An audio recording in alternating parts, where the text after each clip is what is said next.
For those that make over 200K a year, what do you do? Divorce lawyer. Every day is another soap opera. The pandemic was good to you. It was. The lockdown caused a lot of people to realize that they, in fact, did not want to be married to their spouse after all. Voice director for cartoons. Edit. For all the folks sending me DMs and asking for advice about how to break into voice acting, I'm sorry, but I can't help you. I've never been an actor and I don't know how you go about getting signed with an agent or how to break into the industry. The entirety of my job is working with actors in the studio after they've been hired.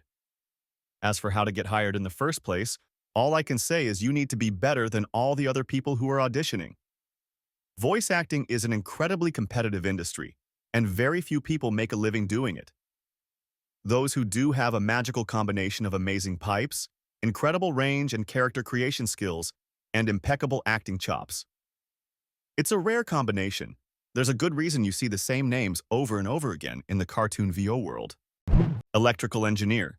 To you young people, you need to change companies whenever you feel like you are one. Taking on new roles without your pay increasing significantly, or two, if you feel ready to take on new roles.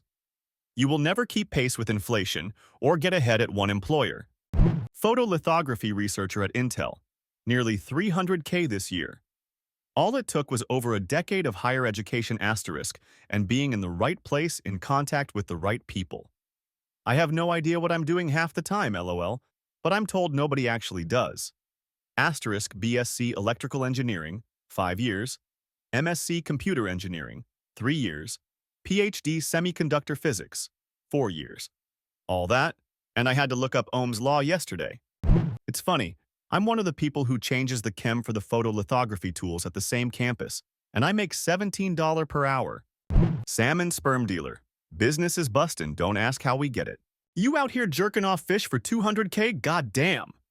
Software engineer at a FANG company. Don't really feel qualified, but I don't plan on leaving until they fire me. What's FANG? It's an acronym for Facebook, Amazon, Apple, Netflix, and Google. I make around $170K, but my wife's target compensation is around $1.8 million. $700K base plus stock and bonus, which varies. She's a C-level executive at a Fortune 500 company. I'm a software engineer. Does his wife need a boyfriend? Hell, does his wife need a girlfriend?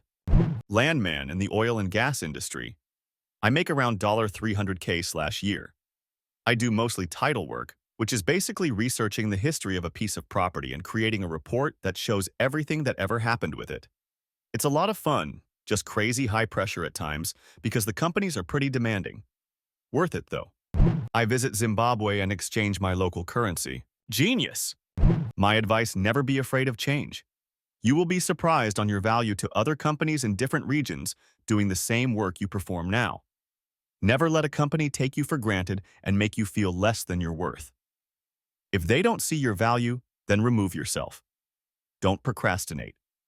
When you feel you reached a point of no growth, don't be discouraged. Look at it as another chapter in your life, and now it's time to take that experience with you elsewhere. Sometimes going across the country or a different continent can make a big difference financially. If you know you're good enough, and you know you're the best at what you do, then stop holding yourself back. All it takes is a little leap of faith. Trust the process. I was a nursing major, caught a case. Lawyer advised me to switch careers, did a year in jail, decided to go into the automotive field, completed a 3-year program at a local community college, became a diesel tech for Ford, made $222,000 last year, en route of hitting 300K this year. I hope you don't mind me asking, but what got you in jail specifically? I don't mind at all. I was involved with a girl. She got a hold of my phone. She saw something she didn't like. She drove to my house in the evening. She was upset and started attacking me in my driveway. I pinned her down to defend myself. Neighbor saw and called the cops. Before the police showed up, she was inflicting injuries to herself, punching her face. I get handcuffed and sent to jail. I bailed out and got a lawyer. Was charged for domestic violence. The district attorney picked the case up. They originally tried to charge me with felony great bodily injury. I fought it. It got reduced to assault and battery. I wanted to take it to trial since I didn't do what I was charged for. My lawyer advised me to take a plea bargain. It was tough, but I did. It finally got reduced to a misdemeanor. Thanks for reading. Captain at a major airline. 33 years old, been flying since I was 16. Made 350K last year without trying hard. 245K total comp, base plus bonus mostly, and a bit of this is equity, doing cybersecurity as a senior SOC analyst at a Fortune 500 company. Fully remote position, and I live in a moderate Seoul area.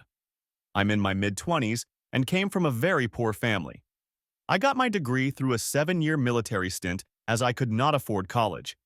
I changed careers in my mid-30s from working exclusively in the music industry, which came with a lot of cool experiences but not great steady pay, to working in personal finance, more risk management with life insurance and annuities. It's certainly not a luxurious job by any means, but I've been doing that for about 10 years now and make over $200K per year doing that. It's like anything else in that it has its ups and downs. Pretend that I make over 200K so that I can sell people coaching advice on how to live their life to make over 200K themselves, therefore achieving my original goal of making over 200K. Satire. Send me $50 for my book titled How to Get People to Send You $50 for a Book. Cybersecurity and compliance for 2,500 employee company. I work in compliance for a smaller org, don't make over 200K, but my mental health is unwell lol. It's a very challenging field. Take care of yourself. I'm the CISO, and it's a very stressful role most days. Just started a pen test role with a great team after going back to university to career change. Salary went from 40K to 80K. Not sure how I lucked out, but I'm not going to waste this opportunity. This field is so vast to me so far and I have a lot to learn, but I get to hack devices and write code every day, which is awesome. That's fantastic. Congrats. Pen testing is by far the best thing I've gotten to do in my career. Learn as much as you can. Airline pilot. How many years of experience did you need to get there? After graduating college, I instructed student pilots for 6 months and then did 5.5 years at 2 regional airlines. Then got hired a big one, so let's call it 6 years. It's very different depending on timing. I'm an airline pilot, and it took me about 20 years from my first flight until the time I made $200K. I'm kind of right in the middle where I didn't hit the luckiest time in the industry, but I was far from unlucky. There was a massive hiring boom from 2019 to 2023 with just a short downtime for COVID, where people were getting $150K plus jobs almost right out of college as airline pilots. On the flip side of that, anyone who started flying in the late 1990s was probably furloughed from the airlines in 2001, rehired, and then furloughed again in 2008.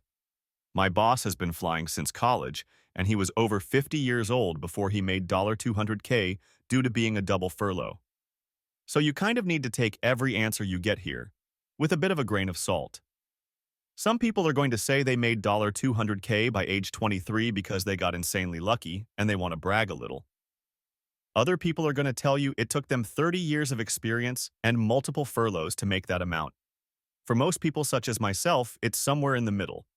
You do typically need many years of experience before you get to major airline captain salaries, unless you get really, really lucky with timing. Yo, this thread is bad for my mental health. I work at the intersection of child safety and mental health. Unfortunately, both of those turned out to be very poorly paid and extremely in demand. The market doesn't always work rationally.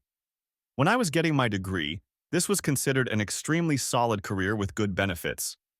Now it's usually working for a nonprofit, and even though I'm a national expert in my niche field, I was at risk of homelessness within the last few years because my pay is so low and medical stuff gets expensive. To be fair, this thread is literally asking the top 5% of personal income earners in the US to self-identify. And remember, wage percentiles scale basically exponentially. For reference, the top 1% are probably clearing 600K. The median 30YO is earning around 50K. If you're going to measure your happiness by your salary, include the whole picture. Consider that these people aren't telling you their age. Just pay attention to the field and title. Think of it as a roadmap. You don't go from $0 to $200K instantly without family connections or massive debt, doctors/surgeons. Have your first goal be reaching the following equation. Monthly spend 0.85, asterisk 12, plus 7,000 plus 4,150 plus 23,000. This will give you the salary to cover your expenses estimated taxes, Roth IRA, HSA, and 401k. Everything after that salary is just extra and won't dramatically alter your life, but will accelerate the age you can retire. If you spend $4,000 month, the above equation points to a salary of $90,620. Thanks for watching this video. Subscribe and comment what is your job and how much money do you make a year. Good afternoon, good evening, and good night.